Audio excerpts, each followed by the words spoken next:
आइए सुनते हैं कहानी सम्राट प्रेमचंद की कहानी कफन। झोपड़ी के द्वार पर बाप और बेटा दोनों एक बुझे हुए अलाव के सामने चुपचाप बैठे हुए थे और अंदर बेटे की जवान बीबी बुधिया प्रसव वेदना में पछाड़ खा रही थी। रह रह कर उसके मुंह से ऐसी दिल हिला देने वाली आवाज़ निकलती थी कि दोनों कलेजा थाम लेते थे। जाड़ों की रात थी। प्रकृति सन्नाटे में डूबी हुई थी। सारा गांव अंधकार में लय हो गया था। घीसू ने कहा, मालूम होता है बचेगी नहीं। सारा दिन दौड़ते दौड़ते हो गया। जा देख तो आ। माधव चिढ़कर बोला, मरना ही है तो जल्दी मर क्यों नहीं जाती?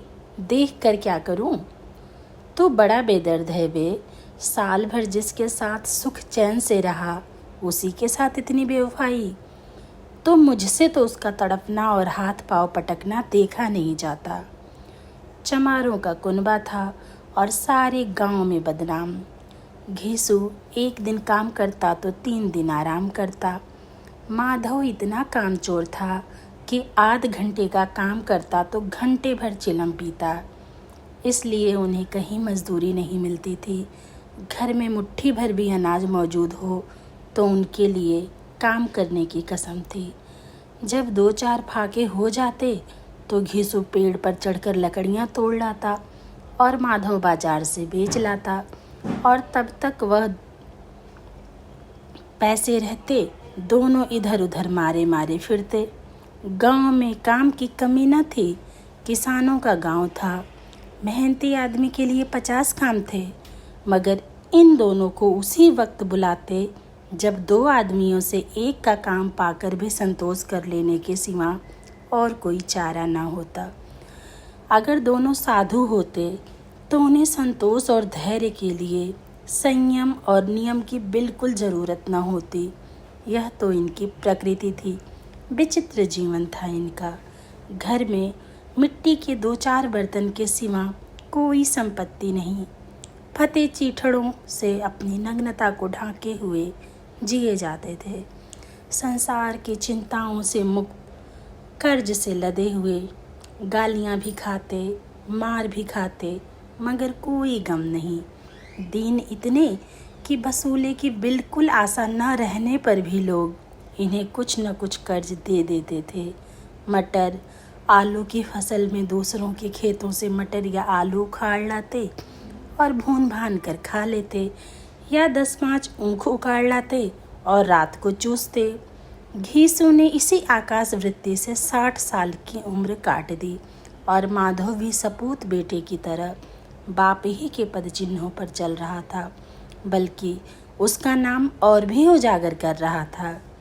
इस वक्त भी दोनों अलाव के सामने बैठकर आलू भून रहे थे जो किसी खेत से खोद लाए थे। घीसू की स्त्री का तो बहुत दिन हुए देहांत हो गया था। माधव का ब्याह पिछले साल हुआ था।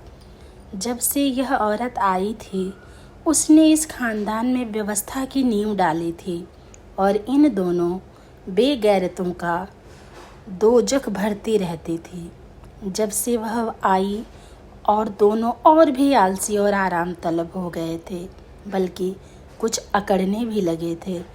कोई कार्य करने को बुलाता तो निर्ब्याज भाव से दुगनी मजदूरी मांगते। वही औरत आज प्रसव वेदना से मर रही थी और यह दोनों इसी इंतजार में थे कि वह मर जाए तो आराम से सोएं। घीसू ने आलू निकालकर छीलते हुए कहा, जाकर देख तो क्या दशा है उसकी। चुड़ैल का फिसाद होगा और क्या। यहाँ तो ओझा भी 1 रुपया मांगता है। माधव को भय था कि वह कोठरी में गया तो घीसी आलूओं का बड़ा भाग साफ कर देगा। बोला, मुझे वहाँ जाते डर लगता है। डर किस बात का है, मैं तो यहाँ ही हूँ, तो तुम ही जाकर देखो ना। मेरी औरत जब मरी थी तो मैं 3 दिन तक उसके पास से हिला तक नहीं था, और फिर मुझसे लजाएगी कि नहीं। जिसका कभी मुँह नहीं देखा आज उसका उघड़ा हुआ बदन देखूं, उसे तन की सुध भी तो न होगी। मुझे देख लेगी तो खुलकर हाथ पांव भी न पटक सकेगी।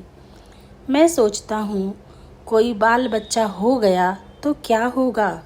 सौंठ गुड़ तेल कुछ भी तो नहीं है घर में। सब कुछ आ जाएगा, भगवान दे तो।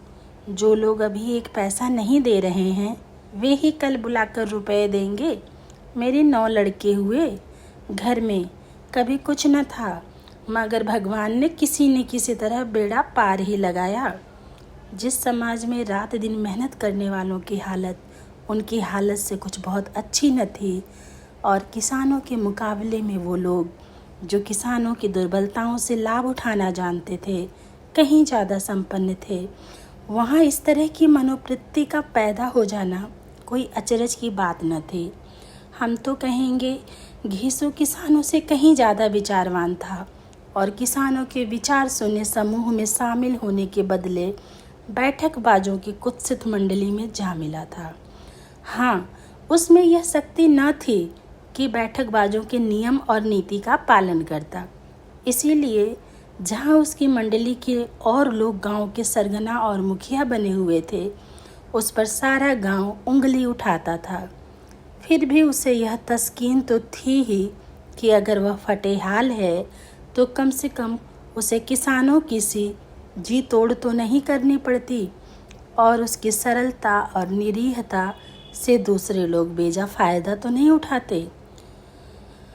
दोनों आलू निकाल निकाल कर जलते जलते खाने लगे। कल से कुछ नहीं खाया था, इतना सब्र न था कि ठंडा हो जाने दें। कई बार दोनों की ज़बानें जल गईं। छिल जाने पर आलू का बाहरी हिस्सा ज़बान, हलक और तालू को जला देता था, और उस अंगारे को मुंह में रखने से ज़्यादा खैरियत इसी में थी कि वह अंदर पहुंच जाए। वहाँ उसे ठंडा करने के लिए काफ़ी सामान थे, इसलिए दोनों जल्द जल्द निगल जाते। हालांकि इस कोशिश में उनकी आंखों से आंसू निकल आते। घीसू को उस वक्त ठाकुर की बारात याद आई जिसमें 20 साल पहले वह गया था। उस दावत में उसे जो तृप्ति मिली थी वह उसके जीवन में एक याद रखने लायक बात थी, और आज भी उसकी याद ताज़ा थी। बोला वह भोज नहीं भूलता। तब से फिर उस तरह का खाना और भरपेट नहीं मिला। लड़की वालों ने सबको भरपेट पूड़ियाँ खिलाई थीं, सबको, छोटे बड़े सबने पूड़ियाँ खाईं, और असली घी की चटनी, रायता, 3 तरह के सूखे साग, एक रसेदार तरकारी, दही, चटनी, मिठाई। अब क्या बताऊं कि उस भोज में क्या स्वाद मिला। कोई रोक टोक नहीं थी, जो चीज़ चाहो मांगो, जितना चाहो खाओ। लोगों ने ऐसा खाया कि किसी ने पानी न पिया गया, मगर परोसने वाले हैं कि पत्तल में गरम गरम गोल गोल सुवासित कचौड़ियाँ डाल देते थे। मना करते हैं कि नहीं चाहिए, पत्तल पर हाथ रोके हुए हैं, मगर वह हैं कि दिए जाते हैं। और जब सबने मुंह धो लिया तो पान इलायची भी मिली, मगर मुझे पान लेने की सुध कहाँ थी। खड़ा हुआ न जाता था, चटपट जाकर अपने कंबल पर लेट गया। ऐसा दिल दरियाव था वह ठाकुर। माधव ने इन पदार्थों का मन ही मन मजा लेते हुए कहा, अब हमें कोई ऐसा भोज नहीं खिलाता। अब कोई क्या खिलाएगा, वह ज़माना दूसरा था। अब तो सबको किफ़ायत सूझती है। शादी ब्याह में मत खर्च करो, क्रियाक्रम में मत खर्च करो। पूछो गरीबों का माल बटोर बटोर कर कहाँ रखोगे। बटोरने में कमी नहीं है, हाँ खर्च में किफ़ायत सूझती है। तुमने एक 20 पूरियाँ खाई होंगी, 20 से ज़्यादा खाई थी। मैं 50 खा जाता, 50 से कम मैंने न खाई होगी। अच्छा पका था, तो मेरा आधा भी नहीं है। आलू खाकर दोनों ने पानी पिया और वही अलाव के सामने अपनी अपनी धोतियाँ ओढ़कर पाँव पेट में डाले सो रहे, जैसे 2 बड़े बड़े अजगर गेंडुलियाँ मारे पड़े हों, और बुधिया अभी तक कराह रही थी। आइए सुनते हैं